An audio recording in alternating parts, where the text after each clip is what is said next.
Welcome to another episode of The Financially Free Investor, where you will learn information and strategies on how to become financially independent by investing in real estate, something that is not taught openly in our society today. Financial freedom matters so you can live a bigger life, retire early, and do what matters most to you. Get ready to hear tried and true methods to becoming financially free with your host, Jordy Clark. All right. Welcome, everyone, to another episode of The Financially Free Investor. I've got a good buddy here, Kurt Buchert. I think I said your last name correct. You did. Great job. Sweet. So Kurt is I'll say a financially free investor. He currently lives in Florida. I'll let you introduce yourself a little bit more, but we met through GoBundance. So Kurt, why don't you tell the people a little bit about yourself? Yeah. Thanks for having me on, Jordy. I am 45 years old. My birthday was yesterday, actually. And thanks. I've been pretty much financially free for 10 years now. I basically retired when I was 35. That's when my passive income was more than my expenses. And I sold a business I was in. And that's when I took off a whole year, went and traveled with my wife, and been doing real estate investing ever since then. So that's kind of when I say I was, retired or financially free, was when I was 35, about 10 years ago. I'm born and raised in New Orleans. So grew up in New Orleans. I went to LSU in Baton Rouge, Louisiana, about an hour away from New Orleans, studied finance. I worked in the corporate world for 6 years. I was a certified financial planner. So I was in the financial services industry. When Hurricane Katrina hit in 2005, my company at the time moved me to Dallas. Lived there for a year, worked there for a year. And I kind of felt guilty about leaving New Orleans after the hurricane. So I was trying to think of a business to start that would do well in New Orleans after the hurricane. And I was thinking obviously something in construction, because a lot of the city had to be rebuilt, but I didn't want to be a contractor. I just heard horror stories about being a contractor. So I actually started a spray foam insulation business. So I went into the insulation business, which is really random because I had never been in the construction industry. I had never been in the insulation business, but I knew spray foam was like an awesome product because I had used it on one of my rental properties before. So I started that business, ended up doing it for 6 years. It almost failed in the beginning. But then we turned it around. We did really well. We insulated about 3,000 houses and made some good money, and I reinvested all my profits into real estate. So by the time I was finishing up that business and getting mentally over, I was like, towards the end of that business, I was like totally mentally done with it. So after about 6 years, but I was financially free by that time. So even without my income from the insulation business, my real estate income was more than my expenses. I was single at the time. I was about to get married, but I wasn't married yet, had no kids at the time. So my expenses were pretty low. So I was financially free. So I sold that business for a really cheap price because I just really wanted out of it. I got married, and then my wife and I took a year off. We traveled around the world. And when I came back, she was pregnant. And then I just started doing real estate investing ever since then. So I've been doing that for 10 years now, but I've been buying real estate since 2003. So almost 20 years that I've been involved in some sort of real estate investing now. That's awesome. So obviously making the assumption that you're financially free due to cash flow, right? So maybe tell us a little bit how you got started on that journey to financial freedom. Yeah. So when I was in my mid-20s, I was a financial planner. So I thought about money a lot. I read about money a lot. College, I read a lot of like investing books, real estate investing books. So I had a pretty good head on my shoulders about money and about investing. So in my mid-20s, I was sick of renting, and I was like, I'm kind of throwing my money away renting. So I was like, it's time to buy a house. So when I was looking to buy a house, New Orleans is a big market for duplexes. We call them doubles in New Orleans. I thought, well, I'm going to buy a duplex and I'm going to live in one side and rent the other side. And bought my first house for $167,000. I lived on one side, and then the other side of the house I rented for $900 a month. My mortgage at the time was like $833 a month. I'll never forget that number. I remember thinking like, why doesn't everyone do this? Like, I want to live in a duplex the rest of my life because they're paying my mortgage for me. This is the coolest thing in the world. That was before house hacking was a term, but I thought it was awesome. And I actually could have rented the second bedroom in my unit, and I could have, had a lot of positive cash flow off that one property. I learned a lot of things at the beginning. In the first month, my roof started leaking. I had to replace the roof. I had like no money at the time, so I had to put a new roof on a credit card. And I was like, this sucks. But I turned it around, and then about a year later, there was another house came up for sale in the next block, and I couldn't do it. I really didn't have any money. So I called up a buddy of mine and said, hey, you want to go in with me and buy this other duplex on the next block? Like, I know this market. I know this neighborhood. It's getting better. It's everything's appreciating. The rents are pretty good. So we bought that property too. And then just kind of started snowballing stuff from there. I'd buy, a property a year. I'd sometimes do a flip. We would just do wholesaling, where we'd buy a property from a wholesaler and then put it on the MLS and sell it, back when the margins were really good. I still own the first duplex I ever bought, 2003. So I've owned it for 20 years now. It's paid off. That rent was $900 a side when I first bought it. And now the rent is $1,500 a side. Wow. So I've kind of learned that, I'm more of a buy and hold guy. I'm not a guy that go in and out of properties all the time. I've sold properties when it's made sense or when I've really needed cash, but inside of me, I'm more of a buy and hold guy. So fast forward to today, own 23 duplexes, I think, in New Orleans. And then also own a few short-term rentals. I live here in Florida now, moved here 2 years ago. So own a few short-term rentals here, and then one short-term rental in Colorado with a couple buddies of mine. So that's what I do now. I try to keep the debt, I try not to be too leveraged, and I'm pretty conservative, try not to, I'm not a huge spender. I'm married and I have 4 kids now. So like just having 4 kids is expensive as it is. Try not to live too lavish of a lifestyle and collect rent and do my short-term rentals and, enjoy life. Yeah. There's so much gold in that, right? Because I think the listeners can take away so much from your story, right? There's nothing crazy, right? It's not like you all of a sudden went, hey, I'm going to go buy 2,000 units, right? You kind of just slowly, one duplex after another. Yep. Where you saw value and you didn't rush it. Right. And then all of a sudden you fast forward 10 years and you look at where you're at, and it's a phenomenal story. So dude, congrats to you. The follow-up question I have for you is, what's the one thing you'd tell someone who's maybe working towards financial freedom? They've started, maybe they're at a W-2 job that they don't enjoy. The first thing I would say is, you have to get your first deal under your belt. You can have procrastination. You can procrastinate forever. You can overanalyze deals. You could get, you can get in the habit of just sitting at your computer screen and looking at all these deals. You just have to do one. And even if you don't make money on your first deal, even if you just break even, or even if you, lose a little money, just having that first deal under your belt will give you a lot of confidence. It will, it'll bring all of that analyzation into action. And for your second, third deal, it's all rinse and repeat. You just got to keep doing the same thing over and over, but you have to get that first deal under your belt.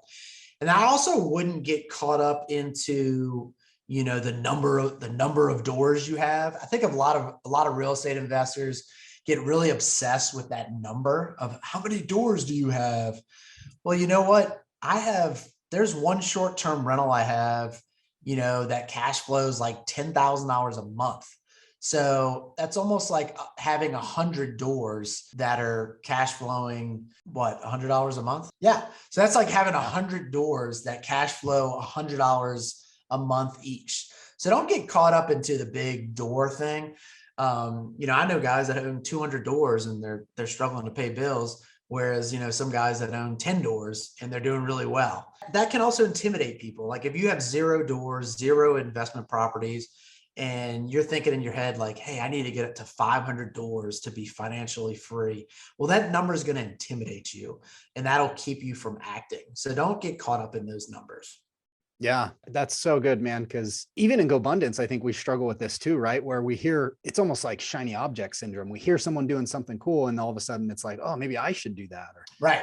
Short-term rentals, and really what people need to focus on is their next step, right? So I love how you put that, because really we're all on a different journey.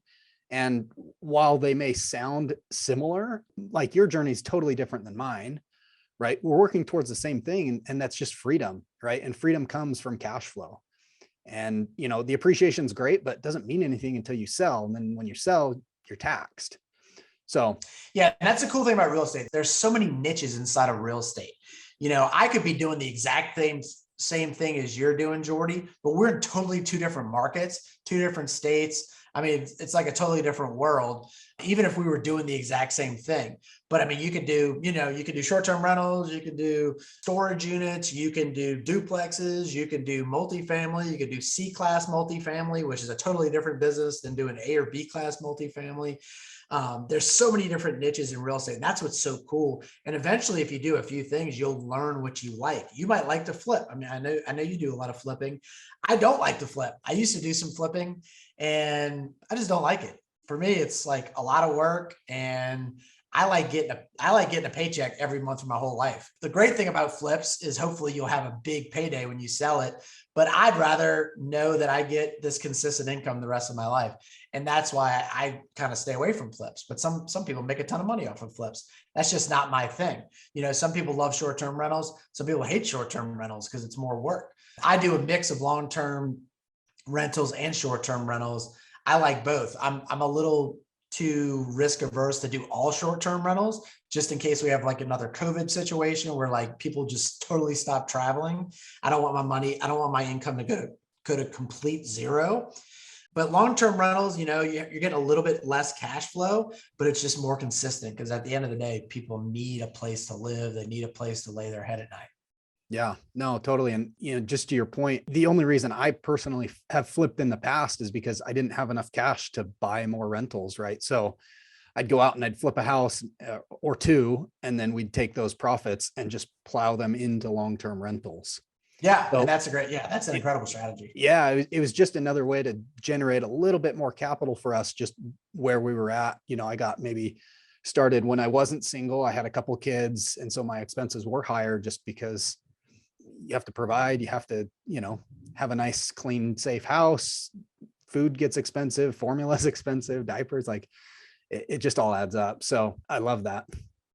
So knowing what you know now, what would you have done differently on your journey? First thing I would do is find yourself a mastermind. I mean, I would absolutely say that's the number one thing is, don't be an island. Don't try to, people in this business, we tend to be very independent minded, which is great. We're self-starters.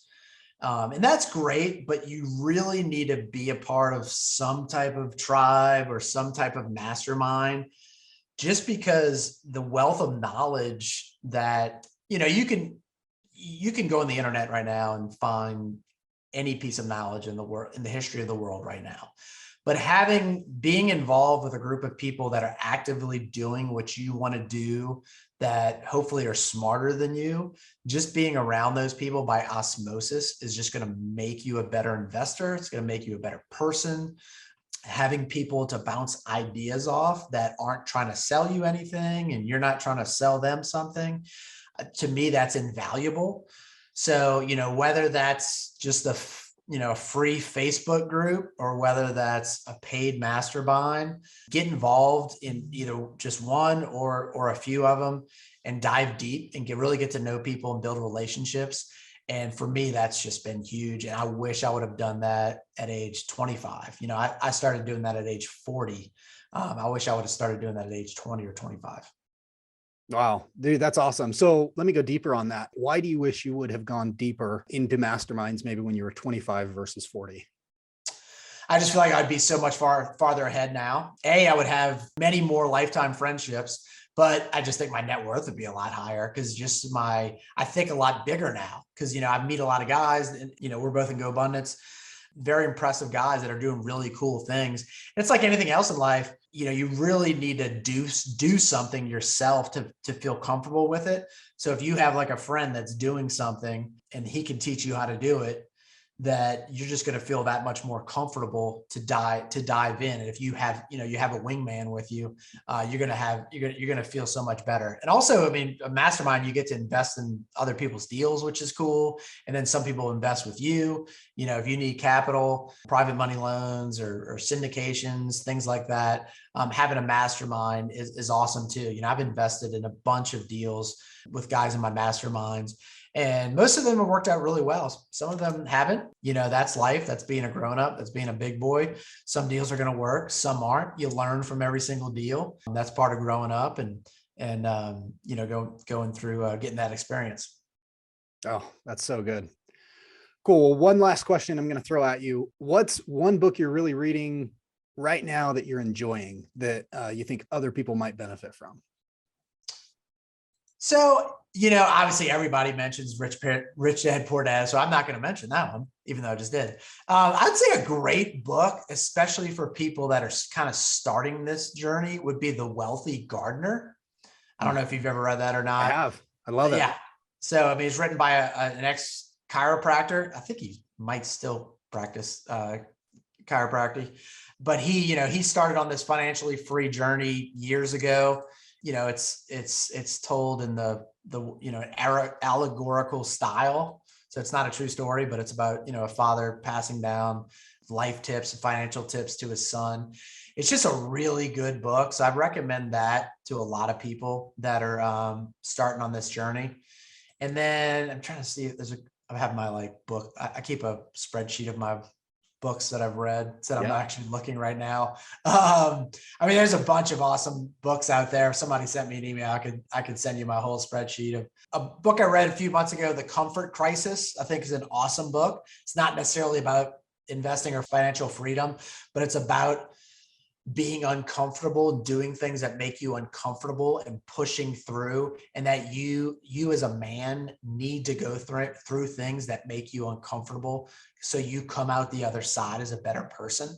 And as an investor, as somebody who's looking for financial freedom, it is not all, unicorns and butterflies.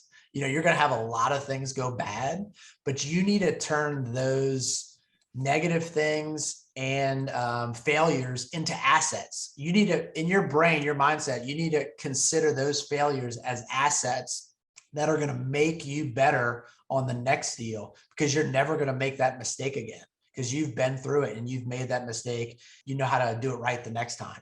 So I really like that book. I thought that was a really cool book. Man, I've never heard of that. So thank you for that recommendation. I'm going to add that to my list. One big thing I took away from everything you've shared today, and I maybe just want to reiterate this: take action, and wherever you're at, just move forward a little bit closer to your goals, right? So thank you, Kurt, for your time. Thank you for your wisdom. And thanks for helping all of our listeners on their journey to financial independence. Yeah, no problem, Jordy. Really enjoyed it, dude. Yeah. And then everyone will link in the show notes to Kurt's social media pages if you want to go ahead and follow him. He is a true Floridian now, posts great stuff. So anyways, thanks, Kurt. Have a great one. Thanks, Jordy.